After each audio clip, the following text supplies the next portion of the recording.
Our politicians and our political class won't fix Britain. For years they have been neglecting the people of this country. So why do you think anyone is going to change anything at this stage? So instead of hoping a politician changes your life, why don't you fix your life instead? So I wanted to touch on a few points in today's video, and the first part of this video is why politicians won't fix Britain, why you shouldn't rely on politicians to try and change your life. So politicians themselves are power hungry, they are greedy people, and absolute power corrupts absolutely. So the fact that all these politicians go into politics in Britain with the hope of changing things, with the hope of making a significant difference, we see that they become just as corrupt as the others. Look at Boris Johnson. He won a major majority and he went into the prime ministerial office with the hope of changing Britain. Everyone was hopeful. There was a lot of optimism. He infamously put that tweet, "This year is going to be a great year for Britain," and then COVID hit. So what do you know? And then he turned into a power-hungry hypocrite. So that's besides the point.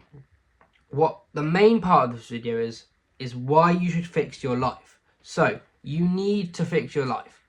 A lot of young people, and I'm speaking to mainly young men here, are sick and tired of living in Britain, living with a poor education system, living with a poor social class system, living with a poor culture, and ultimately living with a culture of putting men down and being told you shouldn't embrace your masculinity, instead it's toxic. This idea of toxic masculinity. So you only get one life. Why would you risk your life waiting for other people to try and change Britain, aka politicians? This external control, this externalizing your problems and not taking accountability of your internal problems, your mindset, your body, your physique, everything. Relying externally is bad. Changing everything internally, if you put everything on you, you are accountable to yourself. So I started my entrepreneurship journey about 2 years ago, and it took me 2 years to present day to actually get to this point of really in the mindset of entrepreneurship, really in this frame of mind where I think I can do everything and I know everything is possible.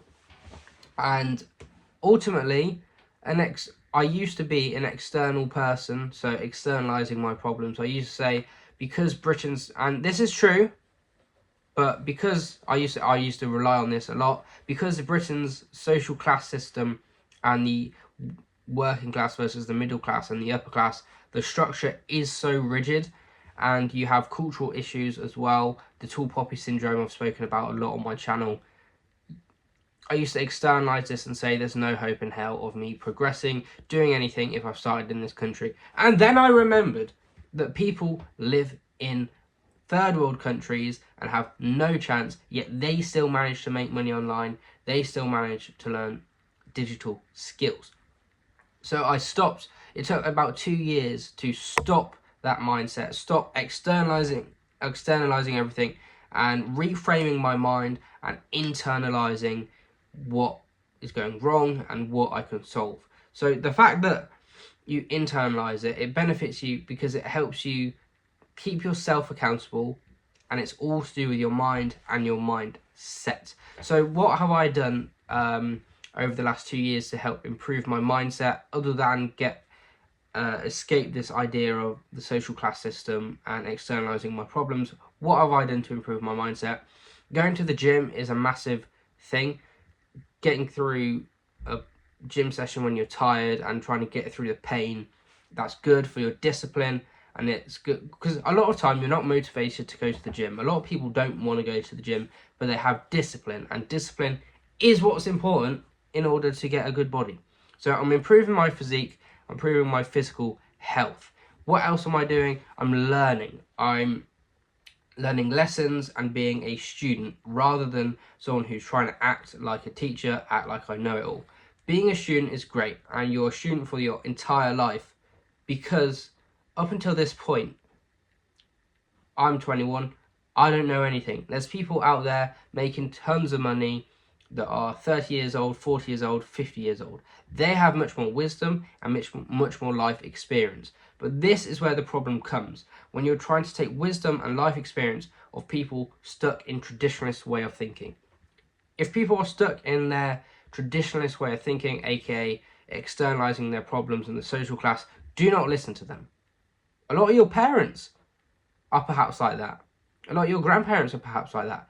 But don't listen to them, because if you listen to them, you will be stuck in that same position. There is a reason why they are not rich. Maybe they are somewhat wealthy, but there is a reason why they're not driving Lamborghinis everywhere.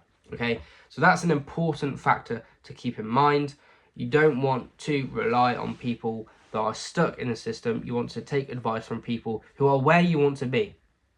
Why would you take advice from your lecturer?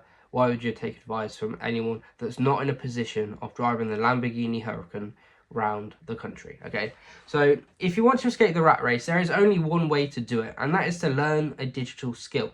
A lot of you, if you're watching this video and you perhaps go to university, you have a skill, a physical skill, as in writing. You can, and if you don't go to university, you've gone to school, so you know how to write and you know how to read. Writing persuasively is a great skill to learn. That skill is called copywriting, and that is what I personally have pursued. I've pursued copywriting and doing it as my online business. Because if you pursue copywriting, let's say, and you're doing a writing degree at university, that skill is transferable. You've already got a skill. But the problem with university is you're learning how to write persuasively, how to write well. But then you're stuck into a 9-to-5 job where you're limited by location, limited by a routine and a schedule, and limited by the office politics. If you decide you want to go freelance, you want to go independent, you have location independence, personal independence, you can work from wherever you want, you can set your own hours, and don't get me wrong, it's hard. It's not easy, but it is simple. So, if you're interested in pursuing this avenue of personal development as well as online entrepreneurship, consider subscribing to my channel and turning on the notifications, because I have new videos going up almost daily. I'm documenting my thoughts as I try to escape Britain, and this could be a useful thing to learn from, because I'm documenting where I've come from and I'm documenting where I will go. So if you're in a certain position, then this channel is going to be extremely useful for you.